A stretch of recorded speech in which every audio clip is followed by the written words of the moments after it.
in case. I don't have much hair to help me. Leaders in Angola, government and civil society, students, young leaders, staff of the National Slavery Museum, distinguished guests. I sincerely mean this when I say thank you for being here in the rain with us today.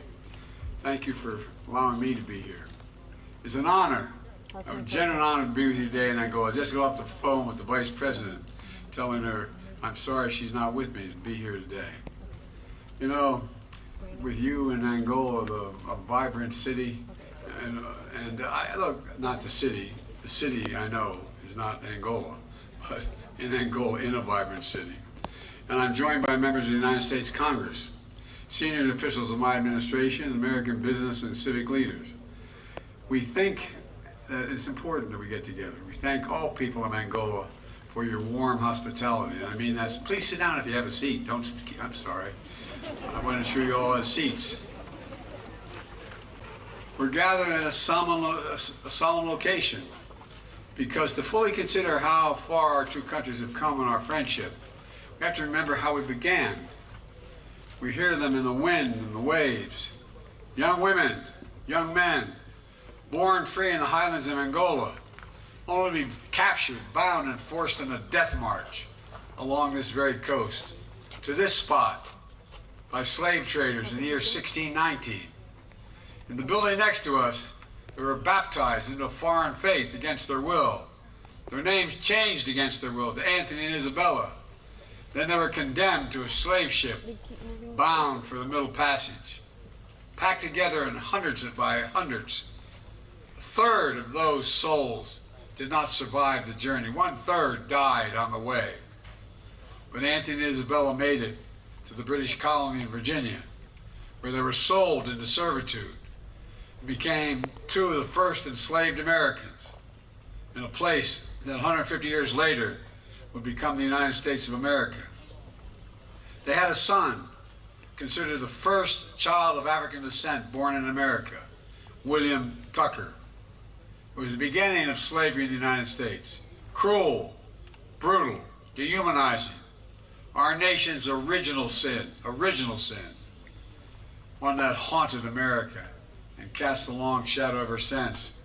From the bloody Civil War that nearly tore my nation apart, from the long battle with Jim Crow into the 1960s, for the civil rights and voting rights movement, which got me involved in public life, during which American cities were burned, to the still unfinished reckoning with racial injustice in my country today. Historians believe people of Angola accounted for a significant number of all enslaved people shipped to America. Today, millions of African Americans have roots in Angola. As I said at the U.S. African Leaders Summit that I held in Washington 2 years ago, our people lie at the heart of the deep and profound connection that forever binds Africa and the United States together. We remember the stolen men and women and children who were brought to our shores in chains, subjected to unimaginable cruelty. Here with us today are 3 Americans who are direct descendants of Anthony and Isabella, whose first enslaved Americans, Africans in America. Wanda Tucker of Hamilton, Virginia. Wanda, are you there? There you are, Wanda. God love you. Her brother Vincent, and Carolita as well. Thank you for being here. We're going to write history, not erase history. The Tuckers learned their family history around the dinner table. That history led Wanda here in Angola a few years ago. She did not speak the language, but that didn't matter. When she arrived, Wanda said she felt something profound, like she'd come home. That was her comment to me. She called it the connection without words. Ladies and gentlemen, I'm here today to honor that connection between our people and to pay tribute to the generations of Angolans and American families like the Tuckers who have served in government I've served in government for over 50 years. I know I only look like I'm 40 years old, but I've been around hanging in the government for, I hate to admit it, for 50 years. But in that 50 years I've learned a lot. perhaps most importantly, I've learned that while history can be hidden, it cannot and should not be erased. It should be faced. It's our duty to face our history, the good, the bad, and the ugly, the whole truth. That's what great nations do. That's why I chose to speak here at the National Slavery Museum today, just as I toured. And that's why your president visited the National Museum of African American Culture in Washington, D.C., the second most visited museum in the States. It's really hot on my And he did it a few years ago. He saw what I see, the stark contradiction between my country's founding principles of liberty, justice, and equality, and the way we long treated people from Angola and from throughout Africa. I've often said America is the only nation in the world founded on an idea. Most countries are founded based on race, ethnicity, religion, geography, or some other attribute. But the United States founded on an idea, one embedded in our Declaration of Independence. That is that all men and women are created equal and deserve to be treated equally throughout their lives. It's abundantly clear today we have not lived up to that idea, but we've never fully walked away from it either. And that's due in no small part to the determination and dreams of African Americans, including Angolan Americans, the proud descendants of the diaspora who helped build my nation as they rebuilt their own families and their own sense of self. They were the forebears as well, resilient, faithful, even hopeful. Hopeful that joy would cometh in the morning, as it says in the Bible. Hopeful that our past would not be the story of our future. And hopeful, in time, the United States would write a different story in partnership with the people brought here in chains to my nation from Africa. It's a story of mutual respect and mutual progress. That's the history that brings me here. The first American president ever to visit Angola.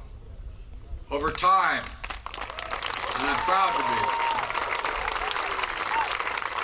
Over time, the relationship between our countries has been transformed from distance to genuine warmth. Today, our relationship is as strong as it's ever been. Throughout my presidency, it's been my goal of the United States to build a strong partnership with peoples and nations across the continent of Africa. True partnerships aimed at achieving shared goals, bringing to bear the dynamism of America's private sector and the expertise of our government to support aspirations of African entrepreneurs, experts, leaders, both inside and outside of government. Because we know the challenges that define our age demand African leadership. 1 out of every 4 human beings on Earth will live in Africa by the year 2050.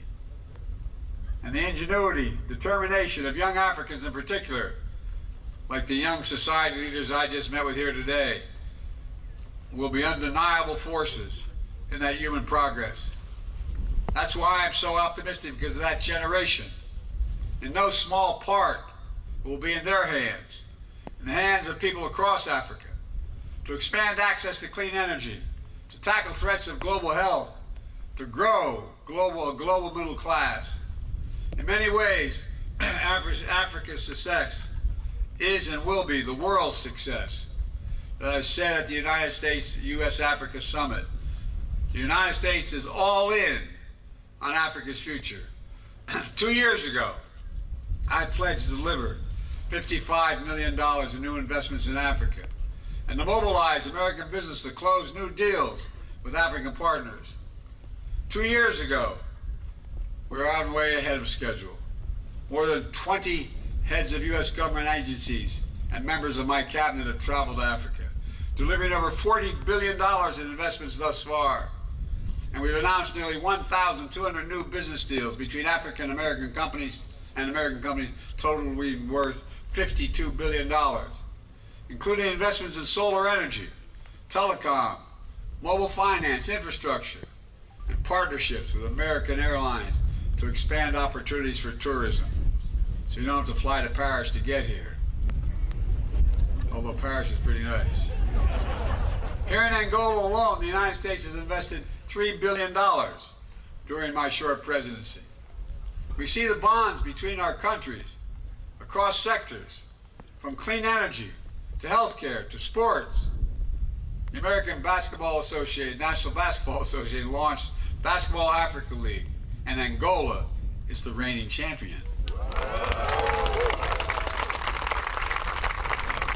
You see the impact of American culture across African culture, across the American culture, from music to entertainment to fashion to arts and so much more. Student exchanges between our countries are essential and must increase. Students in both countries can better understand one another if they know the country, if they visit the country, if they're educated in the other country. An increased connection between us makes a big difference. Being all in on Africa means making sure African voices are heard at the tables that matter most. Under my leadership in the United States, we brought in the African Union as a permanent member of the G20 economies. And we insisted on more African representation among the leaders of the International Monetary Fund and other world financial institutions. We've also pushed to ensure that developing nations do not have to choose between paying down unsustainable debt and being able to invest in their own people. And we're using our own voice to increase Africa's presence in the UN Security Council at the United Nations. That should happen. You can clap for that, folks. You should be in there.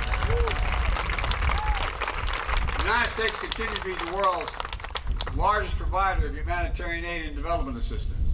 That's going to increase. You know, that's the right thing for the wealthiest nation in the world to do. And today, I'm announcing over $1 billion in new humanitarian support for Africans displaced from homes by historic droughts and food insecurity. We know African leaders and citizens are seeking more than just aid. You seek investment. So the United States is expanding our relationship all across Africa, from assistance to aid, to investment to trade, moving from patrons to partners, to help bridge the infrastructure gap. I was told, by the way, when I got elected, I could never get an infrastructure bill passed because the last guy spent 8 years saying next month, 4 years saying next month. Well, guess what, folks? We've done it. $1 trillion, $300 billion for infrastructure to narrow the digital divide, drive inclusive, sustainable economic growth. We're looking for partners who understand that the right question in the year 2024 is not, what can the United States do for the people of Africa? It's what can we do together for the people of Africa? That's what we're doing. Nowhere in Africa is the answer more exciting than here in Angola. It starts with our governments whose partnership is stronger, deeper, more effective and active than any point in history. It's testament to your president who had the vision to carry this relationship forward. And it's a testament to Angolan citizens across the private sector and civil society who have forged strong bonds with your American counterparts. And together, we're engaged in a major joint project to close the infrastructure gap. For the benefit of Angolans, Africans across the continent, Americans, and the world will all benefit as you benefit. You can produce much more agriculture, for example, in states that can. You're going to increase their longevity, and you're going to increase your impact and profit. It's called the Libido Corridor. We're building railroad lines from Angola to the port of Libido in Zambia and the DRC, and ultimately all the way to the Atlantic, from the Atlantic Ocean to the Indian Ocean. We're the first transcontinental railroad in Africa and the biggest American rail investment outside of America. And I must tell you up front, with the American press here, I'm probably the most pro-rail guy in America. I've ridden over 1,300,000 miles on a daily basis to my work, 210 to 20 miles a day for the last 50 years. Well, I didn't do it as president. I stayed in the White House a lot. But all kidding aside, folks, we can do this. We can do this. It's in our power. We'll not only generate significant employment, we'll also allow individual countries to maximize their own domestic resources for the benefit of their people and sell critical minerals that power the world's energy transformation and our fight against climate change. And to transport them in a fraction of the time and lower cost. A ship that used to take over 45 days will now take 45 hours. That's a game changer. That increases profit, that increases opportunity. The Libido Corridor represents the right way to invest, in full partnership with the country and its people. As part of this project, we'll install enough clean energy power to power hundreds of thousands of homes, expand high-speed internet across for millions of Angolans, which is as consequential today as electricity was 2 generations ago. And we're investing in agriculture and food security, fulfilling the needs of countries without agricultural capacity, and expanding opportunities for countries growing the crops, connecting farmers across the along the Libido Corridor to new markets, expanding opportunity and prosperity. You doing that, having the means to do it. The United States understands how we invest in Africa is as important as how much we invest. In too many places, 10 years after the so-called investment was made, workers are still coming home on a dirt road and without electricity, a village without a school, a city without a hospital, a country under crushing debt. We seek a better way, transparent, high standard, open access investments that protect workers and the rule of law and the environment. It can be done and will be done. Folks, the partnership between Angola and the United States also extends to supporting peace and security in this region and beyond. President Lorenzo, I want to thank him for his leadership in mediation and regional conflicts. I also want to thank him for Angola speaking out against Russia's unprovoked war against Ukraine. It matters. It matters when leaders speak out. Ladies and gentlemen, as you know, I'm in the final weeks of my presidency. You don't have to clap for that. You can if you want. But I wanted to come to Angola. Although I've been chairman of the African American Subcommittee for a long time, I never made it to Angola. Because although I don't know exactly what the future will hold, I know the future runs through Angola, through Africa. I mean it sincerely. I'm not kidding. I know that any nation that wants to thrive in the next century must work as partners with workers, entrepreneurs, and businesses here in Africa. I know that the connection between our communities, our universities, our sports, our civil societies, our families, our people will only grow deeper. We have to stay focused. The story of Angola and the United States holds a lesson for the world. Two nations with a shared history and evil of human bondage. Two nations on opposite sides of the Cold War, defining struggle in the late part of the 20th century. And now, two nations standing shoulder to shoulder, working together every day for the mutual benefit of our people. It's a reminder that no nation need be permanently the adversary of another. A testament to the human capacity for reconciliation and proof that from the horrors of slavery and war, there is a way forward. So I stand here today, I mean this sincerely, deeply optimistic. By the way, 20 years ago when I was a senator, I had a cranial aneurysm. They got me to the hospital in time. I remember asking the doctor what it might. He said, "Oh, your chances are good. They're about 30%." And that night after it was all over, he was deciding whether or not it was congenital or environmental. And I said, "I don't give a damn, I'm here." He said, "You know what your problem is, Senator? You're a congenital optimist." I am. But the possibilities and progress that lie just beyond the horizon. Together we can and will chart a future worthy of great nations, worthy of the highest aspirations of our people. Just have to remember who we are. We're Angolans, we're Americans. As I often say to the American people, there's nothing beyond our capacity if we work together. And today, I say to the people of Angola and all the people of Africa, there is nothing beyond our capacity if we do it together. Thank you, and God bless you, and keep you all safe. Thank you, thank you, thank you. And thank you for waiting. I got my hat. Thanks, everybody. I really mean it. You're very patient.